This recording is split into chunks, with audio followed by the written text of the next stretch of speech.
आज के वीडियो में हम ट्रांसपोर्ट इन सेल पढ़ेंगे। दैट मीन्स कि जो हमारी सेल है उसके अंदर एंड उसके बाहर जो मटेरियल आता है या कोई भी सब्सटेंस वो किस तरह से आता जाता है, that is transport in cell. हमारे पास दो टाइप की सेल होती है, that is plant cell as well as animal cell. तो बेसिकली दोनों में सेम टाइप के प्रोसेसेस रहते हैं, उन प्रोसेस के कुछ नाम होते हैं, वो सब पढ़ेंगे। उससे पहले आपको क्या जानना है कि व्हाट इज सेल, राइट। अगर एक ऑर्गेनिज्म है तो उसको जितना भी आप ब्रेक कर सकते हो, करने के बाद जो सबसे स्मॉलेस्ट यूनिट आएगी उसको हम सेल बोलते हैं। और एक सेल जो है वो रफली सेम फंक्शन परफॉर्म करती है, दैट इज कंपोनेंट भी सेम रहते हैं। सपोज प्लाज्मा मेम्ब्रेन है तो उसका अगर काम होगा ट्रांसपोर्ट ऑफ मटेरियल एक सेल में, तो दूसरे सेल में भी वही होगा। सपोज मैंने ये ह्यूमन की सेल ली, नाउ नेक्स्ट इज मैं यहाँ पर एनिमल की सेल लेती हूँ और उसके पास जो प्लाज्मा मेम्ब्रेन है उसका भी यही फंक्शन होगा, राइट। सो बेसिकली सेल जो भी रहती हैं उनकी फंक्शंस, अगर सपोज ये न्यूक्लियस है यहाँ पर भी, तो इन केस अगर इस सेल में न्यूक्लियस जो है वो जेनेटिक मटेरियल स्टोर कर रहा है तो एनिमल सेल में भी करेगा, प्लांट सेल में भी करेगा। सो बेसिकली सेल का जो बेसिक कंपोनेंट और स्ट्रक्चर और फंक्शन होता है वो सेम रहता है। इसलिए हम सेलुलर लेवल पे बात करेंगे आज कि इसमें ट्रांसपोर्ट कैसे होता है। ओके, ये हम लास्ट में पढ़ेंगे। अब से हमने देखा था कि अगर हमारे पास ये सेल है तो उसकी जो कवरिंग होती है हम उसको प्लाज्मा मेम्ब्रेन बोलते हैं। कि प्लाज्मा मेम्ब्रेन सेमी परमिएबल होती है या सिलेक्टिवली परमिएबल होती है। You can write it semi permeable या सिलेक्टिवली परमिएबल। सो बेसिकली क्या मतलब होता है कि जो सब्सटेंस अंदर आने चाहिए उसको ही अलाउ देता है। मतलब बेसिकली ये कुछ सब्सटेंस को अलाउ करता है अंदर आने के लिए एंड कुछ को मना कर देता है। इसलिए हम इसको सेमी परमिएबल या सिलेक्टिवली परमिएबल बोलते हैं। अब जो ट्रांसपोर्ट है वो हमारा प्लाज्मा मेम्ब्रेन के थ्रू होता है, जिसको हम सिलेक्टिवली परमिएबल मेम्ब्रेन भी बोलते हैं, right. This is a rough और you can say a nice diagram. तो स्टार्ट करते हैं। See there are basically in general हम दो टाइप में कैटेगराइज कर सकते हैं। एक सेल ट्रांसपोर्ट जिसमें एनर्जी की रिक्वायरमेंट नहीं हो, एक में जिसमें एनर्जी की रिक्वायरमेंट हो। एनर्जी क्यों चाहिए? सपोज आप एक नदी में हो, ठीक है, और नदी इस डायरेक्शन में है, मतलब पानी इस डायरेक्शन में फ्लो हो रहा है और आपको स्विमिंग करनी है।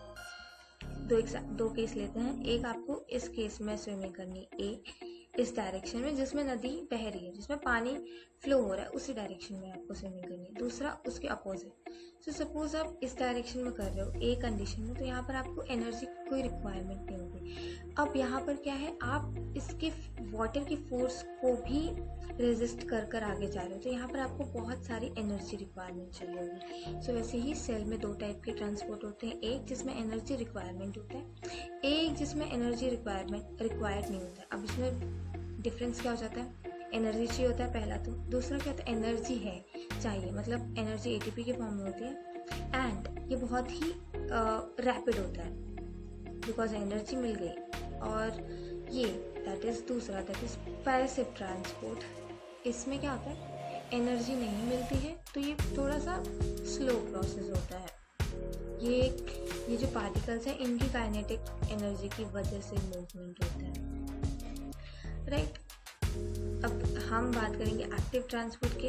एक और टाइप होता है जिसको हम बोल देते हैं बल्क ट्रांसपोर्ट, ये उसका सब डिवीजन है। और अगर हम बात करें पैसिव की, तो पैसिव में आ जाता है डिफ्यूजन एंड ऑस्मोसिस। इंटरेस्टिंग। तो हम पैसिव ट्रांसपोर्ट से स्टार्ट करते हैं, डिफ्यूजन। सपोज मैंने ये ग्लास ली एंड यहाँ पर सॉल्ट डाल दिया, सॉल्ट इतने एरिया में। क्या होगा, थोड़े थोड़े टाइम के बाद विथ रिस्पेक्ट टू टाइम ये जो सॉल्ट के पार्टिकल्स हैं वो पूरे में स्प्रेड होने लगेंगे, पूरे ग्लास में स्प्रेड हो जाएंगे। तो क्या हुआ, ये इस इतने एरिया को देखे तो यहाँ पे कॉन्सेंट्रेशन हाई है सॉल्ट का और इस एरिया में देखे तो कम है। तो ये मूवमेंट किसका, पार्टिकल्स का, किसी भी चीज का, from high concentration to low concentration is okay. So अब यहाँ पता चल गया डिफ्यूजन क्या होता है। डिफ्यूजन क्या होता है, basically movement of particles from high concentration to low concentration is known as diffusion. बहुत ही सिंपल लैंग्वेज में बोला, या आप ऐड कर सकते हो due to their kinetic energy, slow and random movement, the random spreading of particles in certain solution, जो मर्जी। सो सी आप इस डायग्राम में देख सकते हो क्या हुआ है कि यहाँ पर ये जो पार्टिकल्स हैं, मान लेते हैं कि सॉल्ट के हैं और बाहर भी सॉल्ट है। सो सॉल्ट सेल के बाहर ज़्यादा है सेल के अंदर के कंपैरिजन में, तो ये cell just an example, otherwise salt के पार्टिकल इतने बड़े होते हैं कि सेल के अंदर या प्लाज्मा मेम्ब्रेन के अंदर ऐसे डायरेक्टली नहीं आ सकते सॉल्ट के पार्टिकल्स थ्रू दिस ट्रांसपोर्ट। सो क्या हुआ कि ये NaCl के पार्टिकल्स अंदर आ गए हैं एंड देन इसको इक्विलिब्रियम कंडीशन पे लेकर आ गए। Next is osmosis. सी हम यहाँ पर एक बार वापस से फ्लो चार्ट बना देते हैं। यहाँ पे हम ट्रांसपोर्ट पर राइट। ट्रांसपोर्ट दो टाइप के होते हैं, एक जिसमें एनर्जी चाहिए होती है, एनर्जी रिक्वायर्ड, एक energy no need of energy. So जिसमें एनर्जी चाहिए होती है हम उसको बोलते हैं एक्टिव।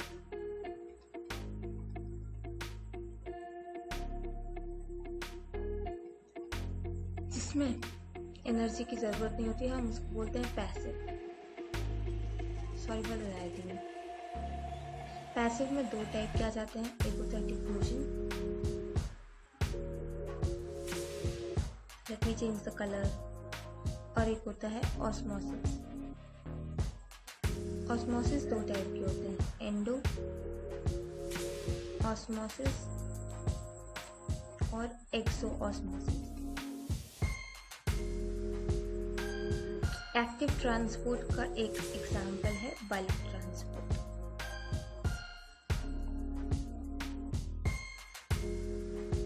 सो ट्रांसपोर्ट एनर्जी रिक्वायरमेंट चाहिए, एनर्जी किस फॉर्म में होती है, एटीपी के फॉर्म में।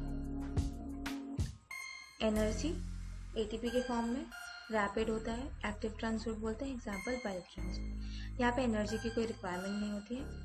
Passive transport diffusion and osmosis, endosmosis, exosmosis, osmosis के सब टाइप। अब सी एनर्जी की बात कर ही रहे हैं। सो एनर्जी जब रिक्वायरमेंट कब होती है, जब ये जो फ्लो है वो अगेंस्ट द ये कॉन्सेंट्रेशन ग्रेडियंट होगा, तब हमें एनर्जी की रिक्वायरमेंट होगी। चलो now let's study osmosis. See, this is a typical diagram of filtration.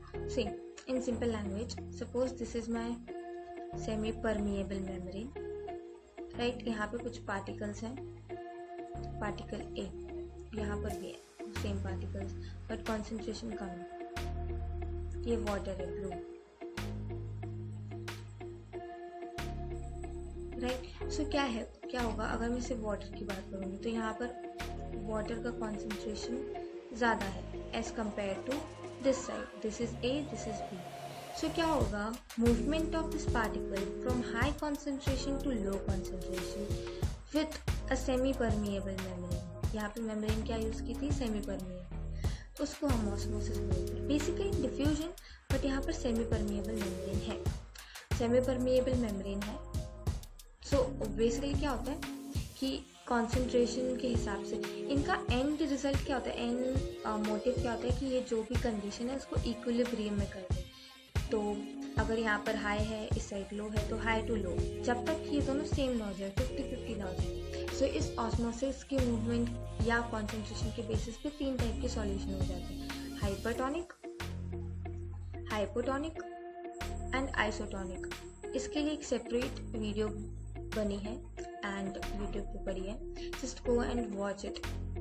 अलग अलग टाइप के सॉल्यूशन पे सेल पर क्या इफेक्ट होता है, उनके लाइक मूवमेंट पे क्या इफेक्ट होता है। सो ऑस्मोसिस तो हमने कर लिया। अब इसके दो टाइप होते हैं, सिंपल है, एक होता है एंडो ऑस्मोसिस, दूसरा है एक्सो। एंडो का मतलब होता है अंदर आना। तो जब ऑस्मोसिस के थ्रू किसी भी चीज़ सेल के अंदर कोई चीज़ आ रही है तो उसको हम बोलेंगे एंडो ऑस्मोसिस, और अगर ऑस्मोसिस के थ्रू बाहर जा रही है तो हम उसको बोलेंगे एक्सो ऑस्मोसिस। एक्टिव ट्रांसपोर्ट, सी एक्टिव ट्रांसपोर्ट जैसे कि अभी हमने डिस्कस किया था, यहाँ ये बहुत रैपिड होता है या एनर्जी चाहिए होती है। एनर्जी किसके फॉर्म में, एटीपी, एडेनोसाइन ट्राइफॉस्फेट।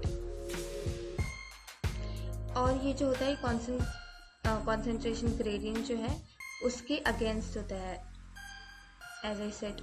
तो कुछ ग्लूकोज अमीनो एसिड्स या आयंस जो होते हैं लाइक आयंस लाइक Na, ये सब प्लाज्मा मेम्ब्रेन के थ्रू पास होते हैं by active transport. Active transport का एग्जांपल क्या होगा, बल्क सब टाइप बल्क ट्रांसपोर्ट। अब बल्क नाम से आप क्या समझ रहे हो कि बल्क में है जो भी चीज़ें हैं। सी एक्टिव ट्रांसपोर्ट का अगर एग्जांपल लिखना है तो you need to write this, glucose amino acids, amino acids, ions etcetera. अब बल्क ट्रांसपोर्ट क्या होता है, जैसा कि हमने देखा ये एनर्जी रिक्वायर्ड चीज़ होती है, यहाँ पे एनर्जी एटीपी के फॉर्म में होती है।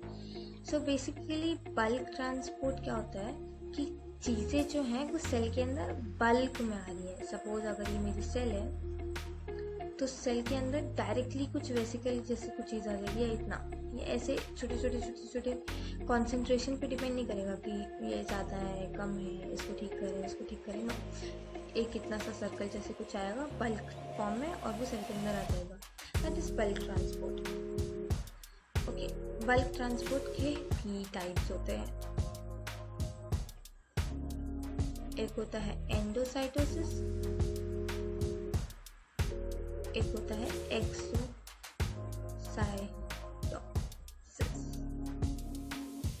एंडोसाइटोसिस में भी होता है पिनोसाइटोसिस।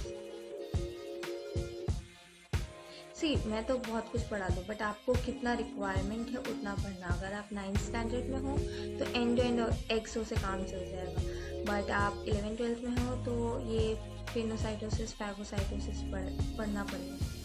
इफ़ आप कॉलेज स्टूडेंट हो तो जस्ट सी बल्क ट्रांसपोर्ट आपकी रिक्वायरमेंट है या नहीं, देन स्टडी।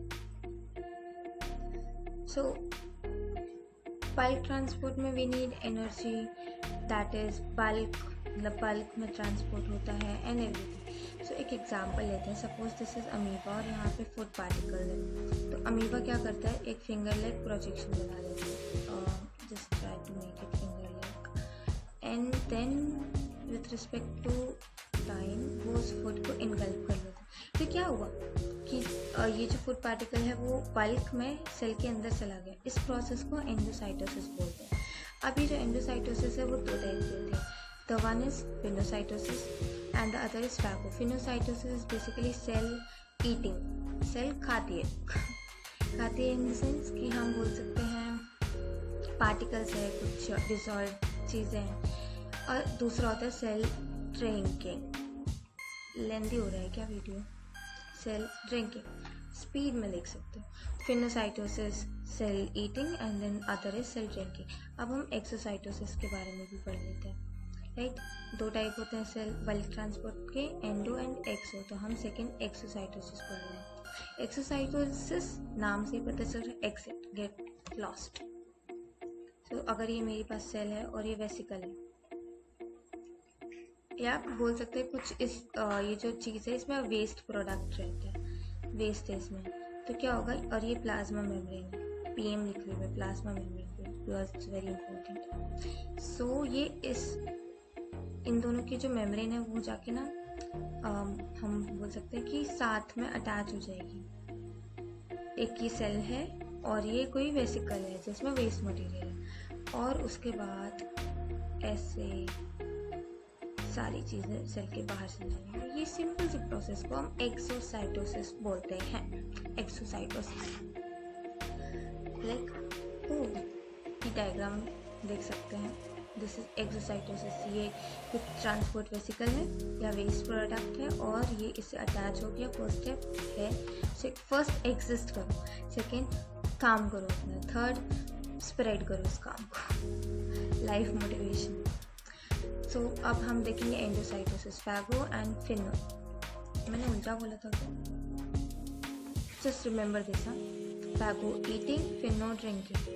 सो इसमें क्या होता है, बैक्टीरिया आता है, अंदर जाता है एंड देन वो सेल के अंदर चला जाता है। Pseudopodium, finger like projection. Pseudo means false, podium means feet, false feet. Okay, now the chance to study this. अब देखते हैं हम इसको समझ पाते हैं। Do you ever feel like ship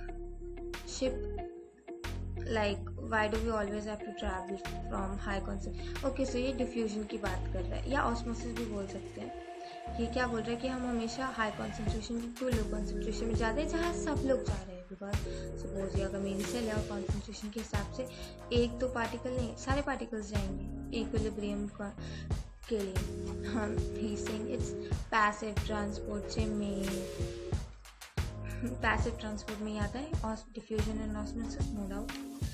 you know, one day I am going to go to the other way. अब other वे का मतलब है कि कॉन्सेंट्रेशन ग्रेडियंट के अपोजिट।